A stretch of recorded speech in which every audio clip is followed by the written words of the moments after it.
सात संगत जी, प्यार से कहना धन निरंकार जी। ये मनोर्भव का भाव, वासुदेव कुटुंबकम का भाव कि पूरा संसार एक परिवार है। और जब हम वाक्य में ही मनुष्य हैं तो मनुष्य बनने का प्रमाण फिर ये सिर्फ शरीर ही नहीं है, ये आकार शक्ल, ये चाहे मनुष्य की हो, जो वाक्य में हमको मनुष्य बनाता है वो ये मानवीय गुण, ये दैवीय गुण है, जो सिर्फ और सिर्फ एक पक्की तरह, एक पूर्णता से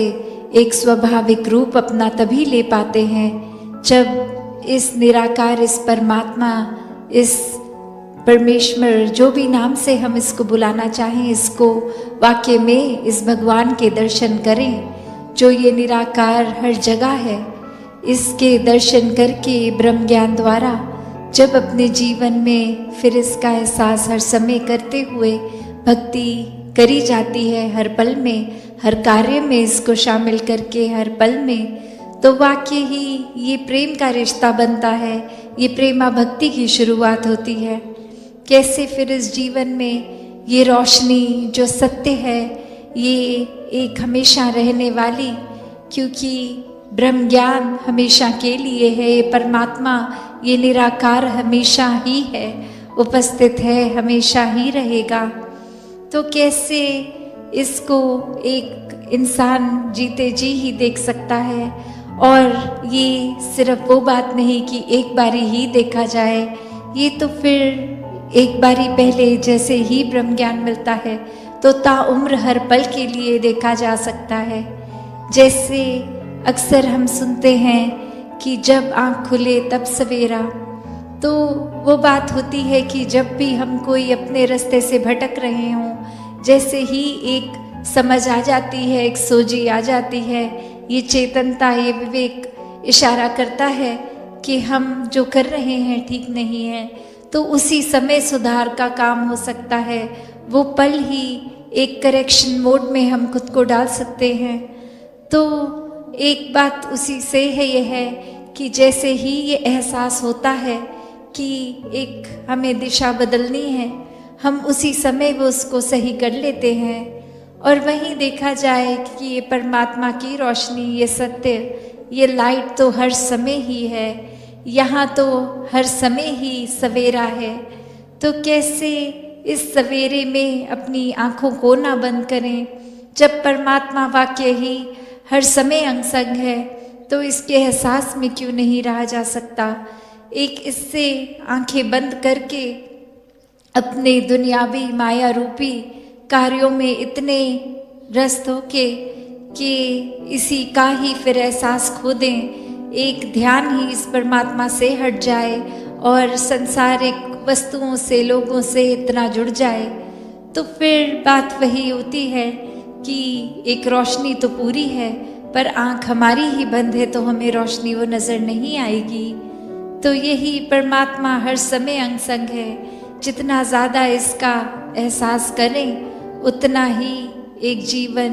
भी वाकई ही रोशनीमय, एक सही रास्ते पे जिया जा सकता है। फिर वही बात जो हमेशा संत समझाते हैं कि ये परमात्मा तो हर समय देखा जा सकता है, ऐसा कोई भी पल नहीं है जिसमें परमात्मा नहीं है, या कोई ऐसी स्थान एक विशेष में ही सीमित नहीं है। ये तो असीम निराकार है, जो जितना भी आज तक हम इस ब्रह्मांड को जानते हैं उससे भी ये वास्ट, ये हमेशा चलता ही रहने वाला, इसका कोई अंत ही नहीं है कि हर समय ये परमात्मा देखा जा सकता है। God can be seen every moment, in every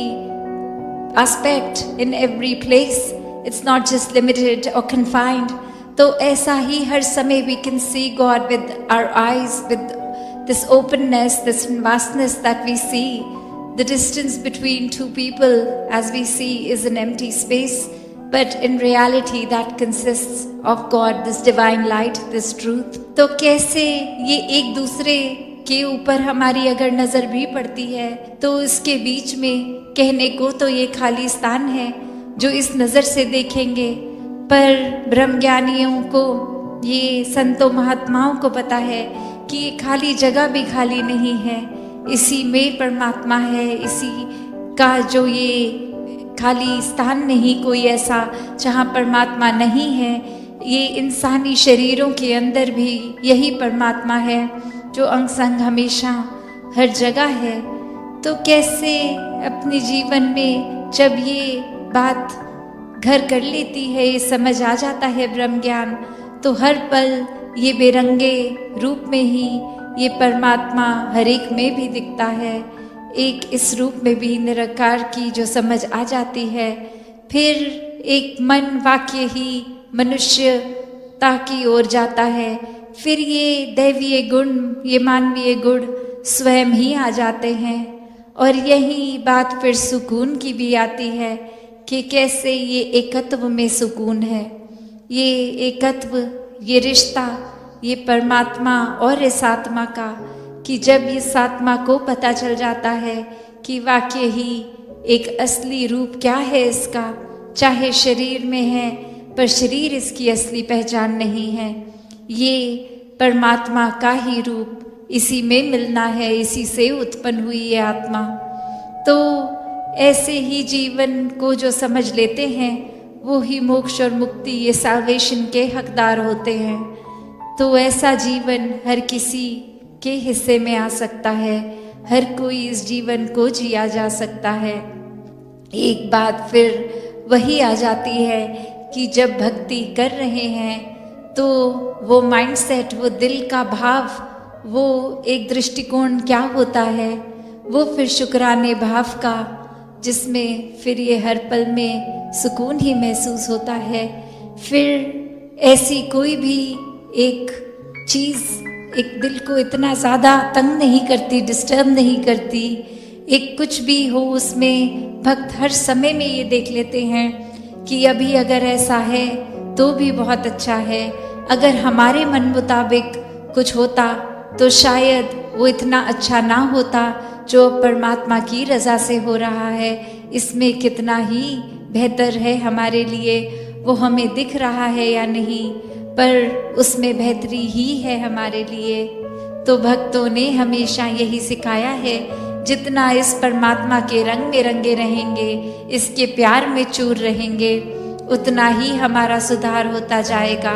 उतना ही हम प्यार बनते जाएंगे। और फिर बहुत एफर्टलेसली ये अच्छे गुण हम में आएंगे जो हमें हर जगह एक बिना किसी मेहनत के वो बटोरे जाएंगे। सत्संग में जहाँ ये ही संदेश हर एक ने श्रवण किया कि अपने जीवन को एक सुखदायी जीवन बनाया जा सकता है, और सुखदायी का मतलब सिर्फ एक ये नहीं कि शरीर की दुरुस्ती या धन दौलत की उपलब्धि। ये तो भक्तों ने अपने आप को कभी दुख और सुख से जोड़ा ही नहीं। ये निर्लेप अवस्था रही है हर भक्त की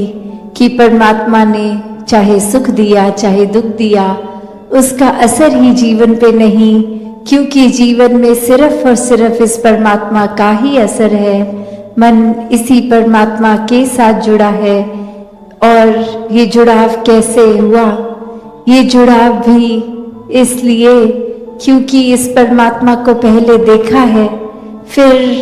इसको हर समय ही देखते रहे जीवन में, एक एक पल में इसका एहसास,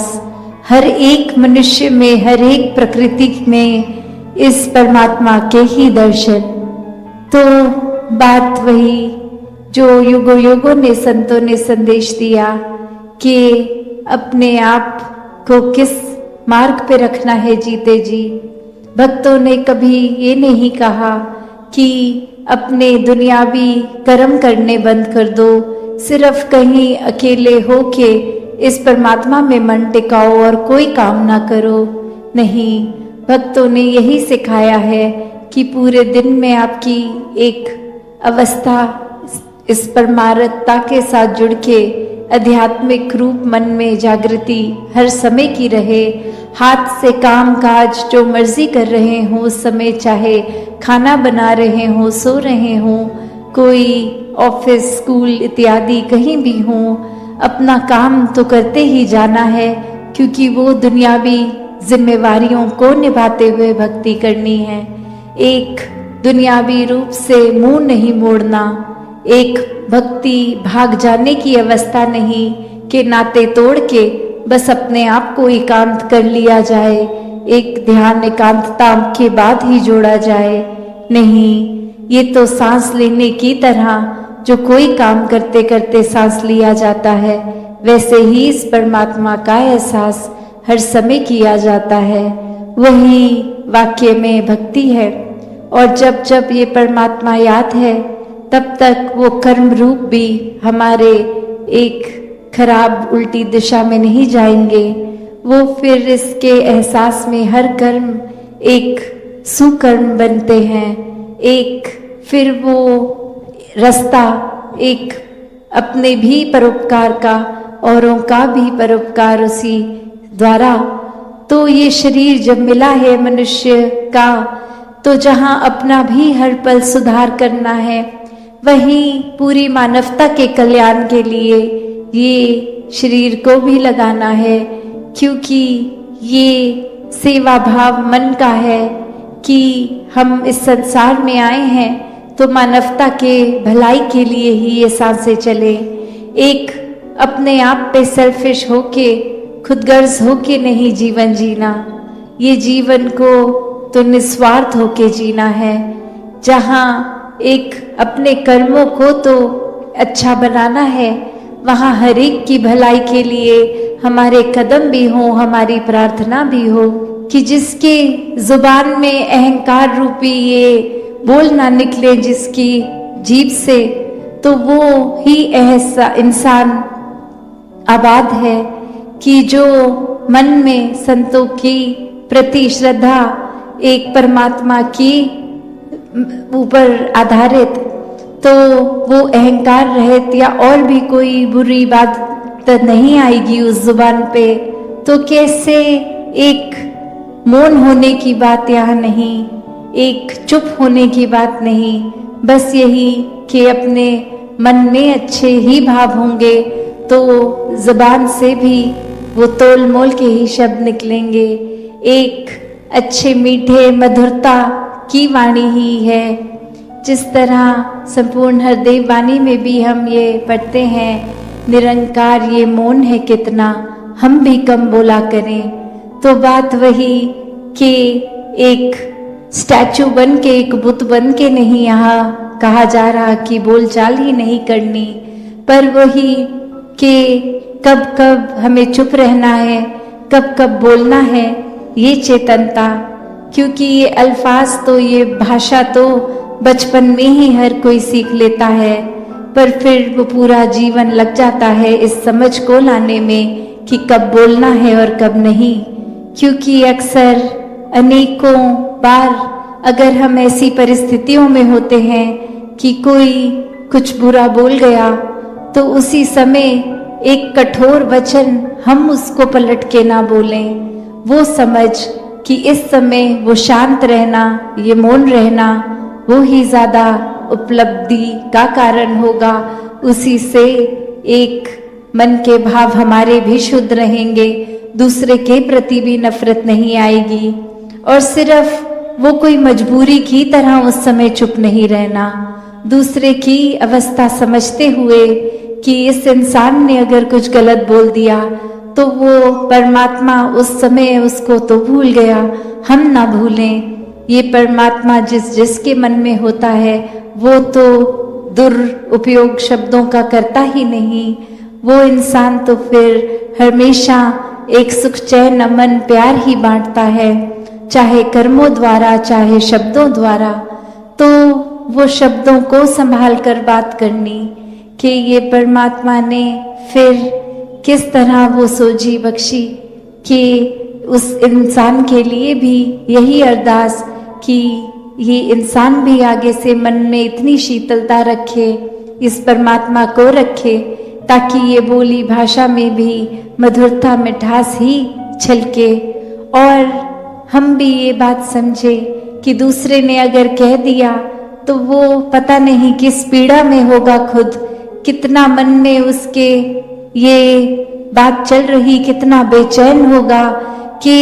एक शीतलता, एक ठंडक को महसूस नहीं कर रहा, मन में एक ऐसे भाव जो चुभन उसको दे रहे हैं, इसलिए उसके मन ने उसके अल्फाजों को, उसके बोलों को इतने कड़वे बना दिया कि हमें उस इंसान ने ऐसा बोल दिया। क्योंकि बात वही रहती है कि अक्सर अगर हम कोई उदाहरण देखें कि कोई भी फल का हमें अगर कोई जूस निकालना है तो संतरा है तो संतरे का ही जूस निकलेगा उसमें से, क्योंकि उसके अंदर संतरे का ही रस है। तो बात वही, अगर हमारे अंदर ही एक बहुत ही कठोरता है, एक चुभन वाली अवस्था, एक बिल्कुल भी अशांत मन है, तो फिर ये स्थिरता, ये मन में ठंडक तो हम नहीं महसूस कर पाएंगे, और फिर जो अंदर ही नहीं है वो बाहर किसी और को कैसे दे पाएंगे। पिछले कुछ घंटों से ये संदेश एकत्व का कि ये परमात्मा, ये अंग संग है, कैसे एक आत्मा का मिलन इस परमात्मा से जीते जी कराना संभव है।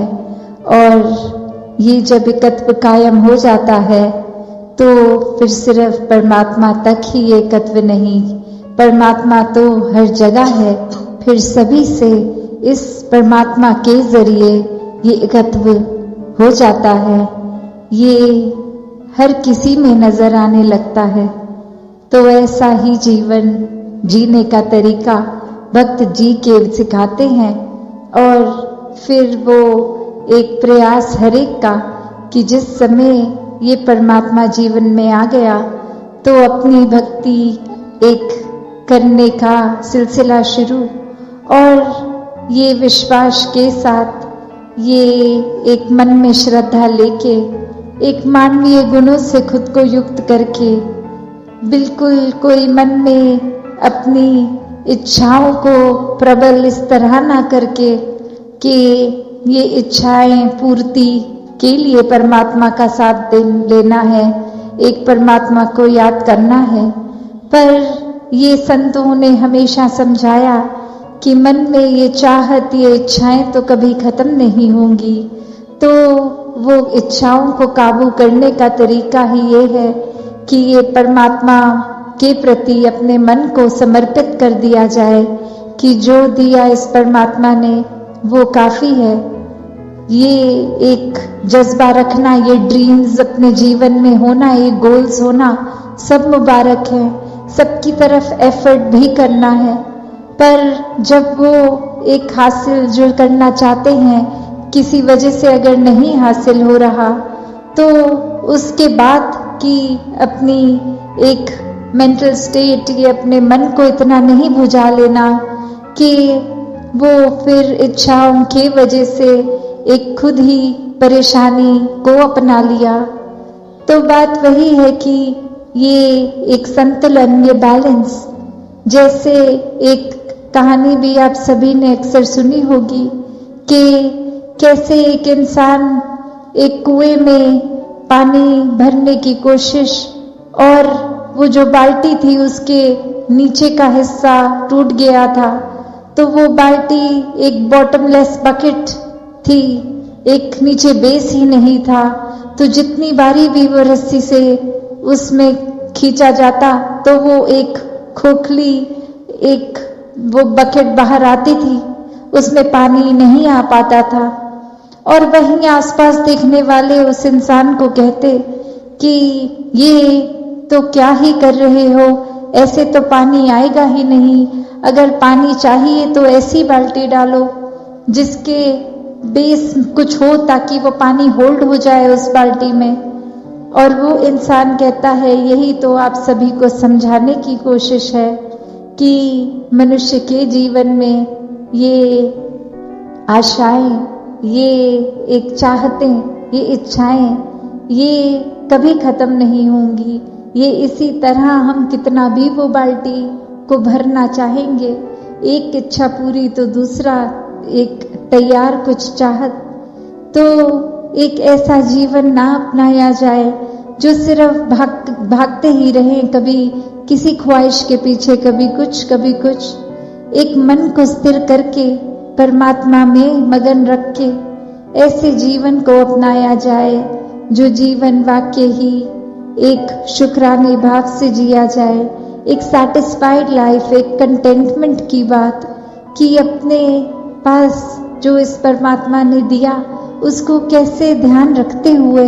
उसकी तरफ लापरवाही भी नहीं करनी कि ये जो जिम्मेवारियां हैं, कोई एक साधन, कोई धन दौलत जो है सबका सदुपयोग करना है, और अगर जितना है वो एक मेहनत तो करनी है कि उसकी संभाल हो जाए, इजाफा हो, पर उसके पीछे इतना भी नहीं अपने दिमाग को खो देना कि फिर सब कुछ ही वो इच्छा पूर्ति बन जाए कि और ये कैसे विस्तार हो, ये बढ़े। एक संभाल जहाँ करनी जरूरी है, एक अपने मन को फिर भी इस परमात्मा से प्राथमिकता इसी को देते हुए जुड़ना है, और फिर ये एहसास हो जाता है कि ये सब कुछ संसार में आज है, कल नहीं होगा, आज रूप कुछ और है, कल रूप कुछ और होगा। इस सब के बीच में अपनी पीस ऑफ माइंड, ये जो पीस विदिन की बात हो रही है, सुकून की हो रही है, ये एक अपनी जगह पे अगर हम हैं हर समय, तो आज कोई सामान है नहीं फर्क पड़ता। एक स्थिर मन सहज जीवन बनाता है, एक मन हमेशा जो परमात्मा में लगा है, इस निराकार में है, तो ऐसे स्थिरता प्राप्त करके कोई कार्य किया जाए तो फिर उसका रिजल्ट ओरिएंटेड वो नहीं होगा, वो सिर्फ हम अपना प्रयास करके बाकी इस निराकार ने जो मंजूर किया है वो एक रिजल्ट स्वरूप, और उसी को स्वीकार कर, और वो स्वीकारना इसलिए नहीं कि और कोई चारा ही नहीं है और कुछ नहीं, पर इसलिए क्योंकि ये विश्वास है परमात्मा पे कि अब जो रिजल्ट मिला है, जो परिणाम है, वही हमारे लिए सर्वश्रेष्ठ, ये उचित परिणाम है। तो नहीं तो इंसानों ने भी ये सोच लिया है कि हम जहाँ पे हैं बस वो सोच भी वही, वो दिल भी वही, कि बस दिल को भी और दीवारें खड़ी करी जाएं, सिर्फ जो हमारे जानकार मित्र या हम जैसे दिखते हैं, हम जैसे खाते हैं वैसे खाने वालों के साथ ही हम अपना नाता एक भलाई का रखेंगे, एक अपनत्व का रखेंगे। बाकी जो हमारे जैसे नहीं, कल्चर के या रिलीजन के, उनके साथ हम भेदभाव करेंगे, नफरत करेंगे। पर बात वही कि जैसे एक मेंढक की वो जो हकीकत थी, पर अगर वही मेंढक पहले उस कुएं में थोड़ी छलांग लगाए तो एक छोर से दूसरे छोर भी पहुंचेगा, और फिर एक समय बाद वो छलांग इतनी लग जाएगी कि वो कुएं से बाहर धरती पे, और चलते चलते वो फिर एक समय वो लिमिटेड कुएं का पानी नहीं, एक विशाल सागर के आगे भी वो मेंढक खड़ा होगा कि वाकई ही एक सोच, एक दृष्टि कितनी छोटी पहले, और अब ये कितना असीम रूप, एक कितना वास्ट रूप। तो ऐसा ही इंसानों ने अपनी दिल में, बुद्धि में सोच बसानी है कि जब परमात्मा ही इतना विशाल है